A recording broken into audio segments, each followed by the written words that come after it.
தமிழ் சொந்தங்கள் அனைவருக்கும் வணக்கம். நான் உங்கள் திரவிதர்ஷின். இது உங்கள் பைந்தமிழ் ஊடகம்.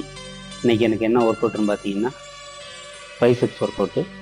இது வந்து 2 கிளாஸ் தான் இன்னைக்கு எனக்கு. அது மாதிரி இது கம்மி வெயிட்டில் முதல் செட்டில் வந்து 50 கவுண்டு, கம்மி வெயிட்டில் 50 கவுண்டு ஃபுல்லாக முடித்ததுக்கப்புறம் ரெண்டாவது இதில் வந்து ஒரு வெயிட் போட்டு 30 கவுண்டு, அதுக்கப்புறம் 15 கவுண்டு, இந்த மாதிரி 3 செட்டு போட்டிருக்கேன். ஆனால் கம்மியான வெயிட்டில் 50 கவுண்டு போட்டிங்கன்னா உங்கள் கை வந்து நம்ம பைசெப்ஸ்லாம் வந்து செம்மையாக இருக்கும், செம்ம ஆக்டிவேட்டாக இருக்கும்.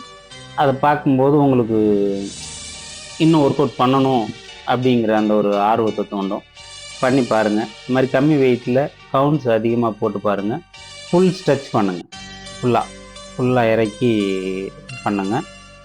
பண்ணி பார்த்தீங்கன்னா உங்களுக்கே தெரியும் அதுக்கு உண்டான எஃபெக்ட் எல்லாம். அது வேறு லெவல் அந்த ஃபீல் எல்லாம். அது பண்ணி பாருங்கள். பண்ணி பார்த்துட்டு எப்படி இருந்ததுன்னு எனக்கு கமெண்டில் சொல்லுங்கள். இதுக்கப்புறம் அடுத்த கிளாஸ் பார்ப்போம் வாங்க. இந்த ராடில் ஆமர்கல் போட போகிறேன். 5 கிலோ வெயிட் போட்டு ஆமர்கல் பாருங்கள் எப்படி இருக்குன்னு பாருங்கள். உங்களுக்கு பார்க்கும்போதே தெரியும் அது எந்த மசில்ஸ் எல்லாம் எப்படி ஒர்க் அவுட் ஆகுது, அந்த கிளாஸ் எப்படி இருக்குதுன்னு உங்களுக்கு தெரியும். இது மாதிரி மிஷின் இந்த மாதிரி ராடு இதுங்க இருந்ததுன்னா அதில் வந்து நீங்கள் மேனுவலாக ஒர்க் அவுட் பண்ணி பாருங்கள். பண்ணி பார்த்துட்டு எப்படின்னு சொல்லுங்கள். இதில் வந்து நான் 30 கவுண்டு போட்டிருக்கேன். நீங்களும் இதே மாதிரி கம்மியான வெயிட்டில் அதிகமான கவுண்ட் போட்டு பாருங்கள்.